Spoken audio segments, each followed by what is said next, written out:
자, 총선 앞둔 정치권 소식으로 이어가도록 하겠습니다. 신당 창당을 선언한 조국 전 법무장관의 행보에 조국의 강을 건넜다는 민주당 내에서는 여러 목소리가 나오지만 대체적으로 좀 난감 내지는 성급지 않은 분위기인데 관련 목소리 듣고 얘기 시작하도록 하겠습니다. 그 민주당에서 어떤 결정을 할 것인가를 신경을 쓰면서 저의 행보를 결정하지 않을 생각입니다. 저는 민주당보다 더 진보적인 정당, 빨리 행동하는 정당, 더 강하게 싸우는 정당을 만들고자 합니다. 저로서는 조국 신당이 창당되더라도 이 선거연합의 대상으로 고려하기는 어렵다는 점을 분명히 밝혔습니다. 당 지도부하고 사전에 공적인 상의라든가 또는 조국 전 장관 측과의 어떤 그 협의라든가 이런 것이 있지는 않았습니다. 누구나 정치 활동의 자유가 있습니다. 그리고 어떤 상황이 벌어지면 그 상황을 통제할 수 없는 경우에 최대한 우리의 정책적 전략 목표에 맞게 잘 운영하는 게 중요하다고 생각합니다. 박홍근 의원님 그리고 민주당의 그런 입장 충분히 이해합니다. 그렇지만 저는 뚜벅뚜벅 따박따박 제 길을 가겠습니다. 네, 저희 프레스룸 라이브의 뉴스 핵심 관계자분들 나오셨습니다. 안녕하십니까? 안녕하세요. 안녕하십니까? 자, 먼저 장관 기자, 이재명 대표가 어제 조국 전 장관 신당 창당 당과 관련해서 가장 중요한 기준은 국민 눈높이다 이렇게 얘기를 했습니다. 그렇습니다. 이재명 대표가 어제 조국 신당의 민주연합 합류 가능성을 묻는 질문에요. 가능한 모든 힘을 다 합쳐야 한다 이렇게 언급을 했는데 단합과 연대의 가장 중요한 기준은 국민의 눈높이라고 했습니다. 또 누구나 정치 활동의 자유가 있고 어떤 상황을 통제할 수 없는 경우에는 그 상황을 최대한 우리의 정책적 전략 목표에 맞게 잘 운영하는 게 중요하다고 언급했습니다. 네, 이종훈 실장님, 국민 눈높이, 이 대표가 말한 국민 눈높이 어떤 뜻일까요? 네, 이재명 대표가 이미 조국 사태와 관련돼서 국민 앞에 사과를 했거든요. 그게 언제냐면 2021년도 12월입니다. 방송기자클럽 토론회인데요. 그때 당시에 이렇게 얘기했습니다. 대선 후보 시절, 대선 후보 시절. 대선 후보 시절입니다. 대선 후보 시절에 민주당이 호응을 못 받고 있는 근원 중에 하나가 바로 조국 사태임을 시인을 하면서 내로남불로 국민들의 공정성 기대에 훼손시켜드려서 실망시켜드려서 죄송하다. 그리고 국민들께 이제 변명의 여지 없이 잘못을 인정을 한다. 이렇게 사과를 했습니다. 그리고 거듭 고개를 조아렸거든요. 네. 그런데 이때 당시에 이 당에서 뭐라 그랬냐면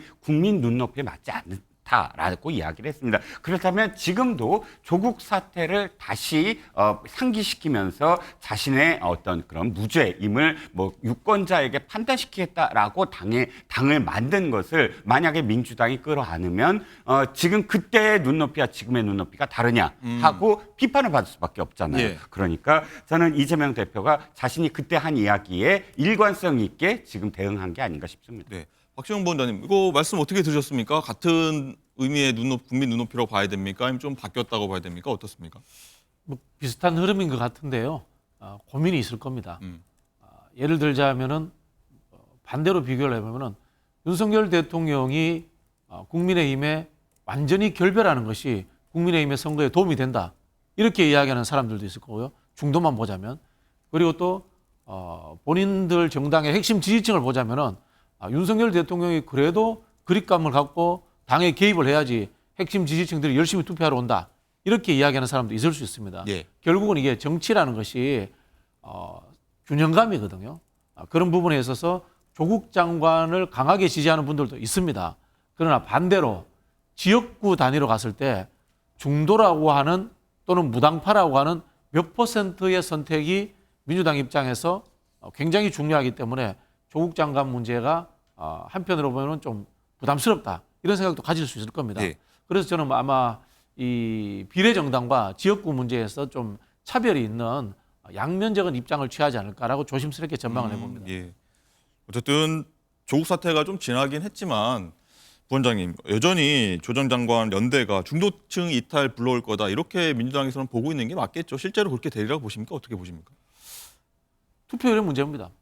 투표율이 70% 넘어가고 이러면은 중도층들이 투표를 많이 하는데요. 예. 총선 같은 경우에는 대통령 선거하고 달라가지고 한 60% 초반, 적을 때는 50% 후반 이럴 때도 있거든요. 예. 그런 경우는 이제 지지층 불러내기 게임이 될 수도 있기 때문에 그런 상황은 좀 다를 수 있죠.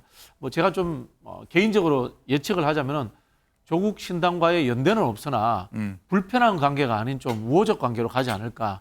뭐 요 정도 저 추측을 해봅니다. 네. 알겠습니다. 예. 민주당 내에서는 조국 신당이요 친명 친문 간 새로운 갈등 요인이 되는 것 같다는 분위기인데 친명 좌장이죠 정성호 의원이 한 얘기가 있는데 그 발언 듣고 얘기 이어가겠습니다. 저는 좀 안타깝습니다, 개인적으로는. 본인도 지금 항소심에서 2년형이 선고되어가고 상고심에 가 있지 않습니까? 저는 그래서 지금 이런 상황에서 물론 출마의 자유가 있고 정당 설립의 자유가 있지만 과연 본인이 정당을 설립해갖고서 출마하는 게 과연 바람직한 건지 한번 고민해 주길 좀 부탁드리고 있고요. 예, 정당을 만들어서 가는 것이 그게 과연 함께하는 것인지 저는 한번 고민해 줄 필요가 있다고 생각합니다. 네, 그리고 방금 들어온 소식인데요. 조국 전 장관이 민주당과 연합 가능성을 얘기했는데 장관 기자 어떤 내용을 발언했나요? 네, 바로 조금 전에 들어온 소식입니다. 조국 전 장관이 조금 전에 신당 창당 준비위원회 출범식을 열었는데요. 여기서 자신이 인재영입위원장을 맡았다면서 이런 얘기들을 했습니다. 우리가 원내 제3정당이 되겠다. 국민이 비례에서도 민주당과 연합하라 하시면 그렇게 하겠습니다. 저는 이미 수만 개의 화살을 맞은 몸이니까 예. 아무것도 하지 말라는 말씀만 아니라면 당당히 해내겠습니다. 선거가 끝난 이후에도 저희가 민주당의 발목을 잡거나 지지해 주신 국민의 뜻을 거스르는 정당이 되지 않겠습니다. 오히려 민주당보다 더 구체적으로 한 발 더 빨리 행동하겠습니다. 라면서 민주당과의 연합 가능성을 굉장히 크게 열어둔 것 같은 발언을 했습니다. 네.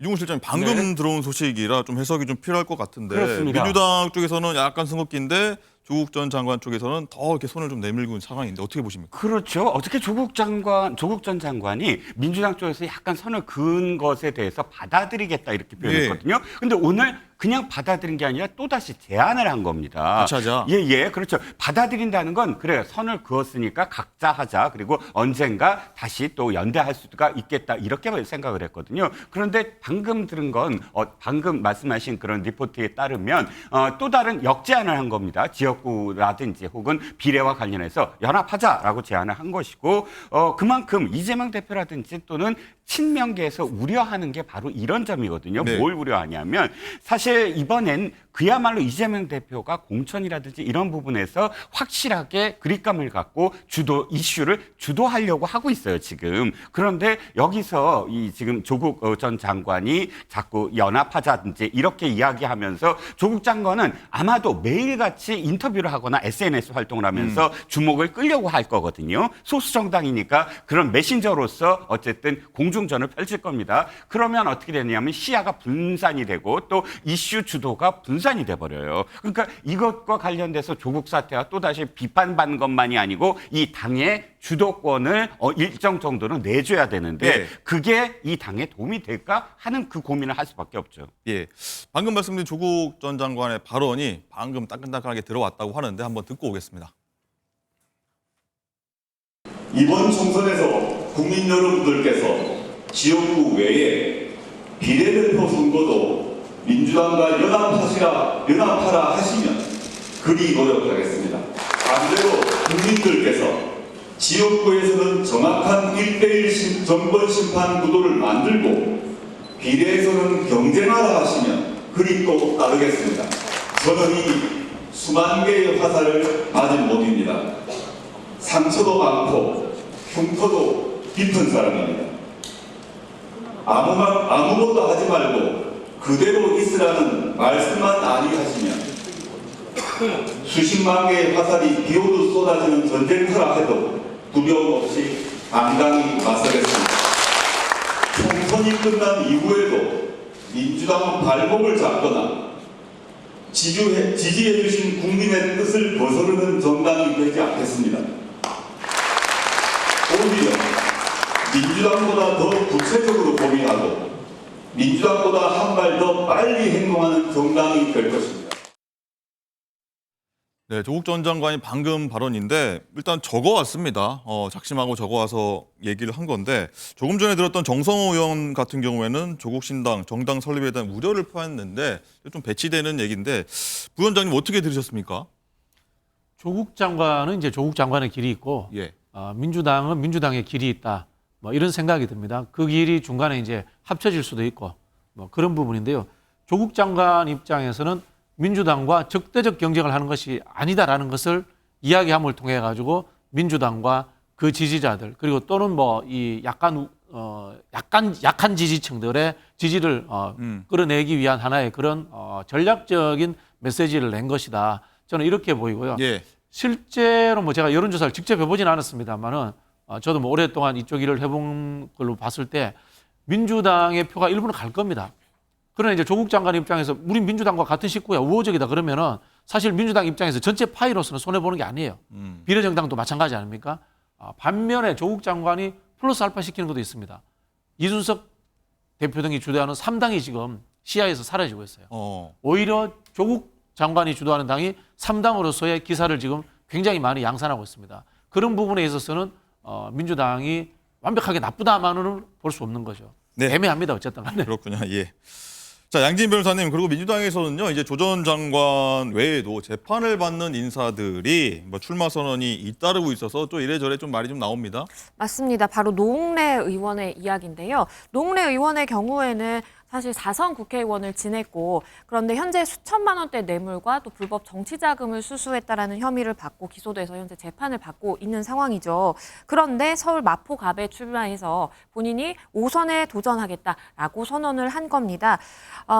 노웅래 의원에 따르면요. 마포는 이 윤석열 심판 지지층과 또 마포 발전을 기대하는 일반 유권자까지 아우를 수 있는 이 본인이 본선 필승 카드다라면서 무도한 이 검찰 독재 윤석열 정권을 심판하는 주권자의 이 준엄한 한 표를 행사해달라라고 이야기를 하기도 했습니다. 그러면서 시스템 공천에 대해서도 언급을 했는데요. 검찰 독재 심판의 의미와 관련해서 이제 기자들이 질문이 있다 보니까 여기에 대해서 검찰공화국의 핍박을 받는 게 바로 이재명 대표다라고 이야기를 하고요. 우리같이 정치 탄압을 받는 사람들이 함께 싸울 수 있도록 하자는 것이 바로 시스템 공천이다라고 이야기를 했습니다. 예. 노웅래 의원을 비롯해서 조국 전 장관, 송영길 전 대표까지 재판을 받는 분들이 일단은 국회 입성하려고 좀 총선 출마하고 준비하고 있는 건데 부원장님 어떻게 보십니까? 국회가 범법자들의 뭐 도피처가 되는 거 아니냐 일각의 지적이 나옵니다. 글쎄요, 뭐 대통령과 영부인도 본부장 의혹글에서 뭐 숱한 의혹들이 있는데요. 그걸 한쪽에만 이렇게 적용시키는 것은 공정치 못하다는 생각이 들고요. 만약에 지금이 이명박 정부다 하다못해 박근혜 정부다. 그러면은 민주당에서 이 비리 연루 의혹이 있었던 사람들 아예 공천에서 배제했을 겁니다. 그러나 민주당이 지금 이 정부를 검찰 독재 정권이라고 규정을 했지 않습니까? 그리고 이 손준성 검사 고발 사주 의혹에서 봤듯이 이 검사 일부지만은 이 정치권을 뒤흔들기 위해서 어떤 기획이 있었다라는 이런 것들에 대해서 의심을 수없이 하는 시대 아닙니까? 그렇기 때문에 민주당에서 이걸 아마 단호하게 쳐내기에는 의심의 끈이 너무 커서 못하지 않나 뭐 그런 생각도 듭니다. 한편으로 보면은 원인 제공이라는 것은 두 측면이 있는 거죠. 민주당도 문제가 있지만은 검찰 독재 정권이라는 현 정부의 성격도 문제가 있다 그런 생각이 듭니다. 네. 그럼 이건 어떻게 보십니까? 엊그제밤인 것 같아요. 이재명 대표가 지도부 비공개 회의를 열었는데 노웅래 의원에 대한 컷오프 논의를 했다고 합니다. 노웅래 의원은 또 컷오프 결정 나면은 무소속으로 나가겠다 이런 좀 의지가 있는 것 같은데 이 부분은 또 어떻게 보십니까? 이제 모든 의원들이 처음에 이제 컷오프 이야기 나오면은 다 그렇게 이야기하십니다. 김성태 전 의원 국민의힘 같은 경우도 그렇게 이야기를 했지만은 지금 수긍하는 분위기로 가고 있지 않습니까? 그런 부분에서 저는 뭐 노웅래 의원도 당과 조율되지 않을까 그런 생각이 들고요. 그래서 제가 말씀드리는 거 이겁니다. 범법의 행위라는 것은 검찰 독재 정권에서 우리가 확정할 수 없습니다. 그러나 그럼에도 불구하고 선거라는 것은 전략적인 부분이 존재하기 있기 때문에 국민들의 눈높이라는 게 있기 때문에 한편으로 보면서 의혹이 있는 분들이 좀 자제했으면 하는 뭐 이런 바람이 두 가지 측면에서 존재하는 것 같아요. 알겠습니다.